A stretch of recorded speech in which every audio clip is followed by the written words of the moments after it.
అందుకే చూడండి, ఈరోజు చాలామంది క్రైస్తవులు మాటలకు పరిమితం అయిపోయారండి. దేవుడిని నమ్ముకోండి, దేవుడు గొప్పవాడు, దేవుని సన్నిధికి రండి, దేవుడు అద్భుత కార్యాలు చేస్తాడు, దేవుడు మీ బ్రతుకులు మారుస్తాడని చెబుతున్నాం, కానీ మన జీవితాల్లో మాత్రం వాటిని మనము పాటించి చూపించట్లేదు.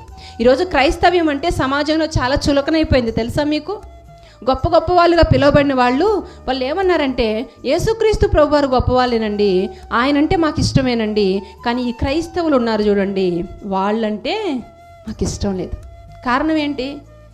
వాళ్ళు క్రీస్తులాగా బ్రతకటం లేదు. వాళ్ళ మాటలు ఒకటి, వాళ్ళ బ్రతుకు ఒకటి, వాళ్ళ జీవితాలు ఏమీ బాగోలేవు. మనల్ని బట్టి అనేక మంది దేవునికి దూరం అయిపోతున్నారు ప్రియులారా. అందుకే లేఖనాల్లో కూడా రాయబడింది, మిమ్మును బట్టియే కదా అన్యజనుల మధ్య నా నామము దూషించబడుతుంది. మీ ప్రవర్తన మార్చుకోండి, మీ మాటలు మార్చుకోండి, మీ జీవితాలను మార్చుకోండి. ఇకనైనా దేవునికి ఇష్టలుగా బ్రతకండి. మన బ్రతుకులను చూసి అనేక మంది రావాలి.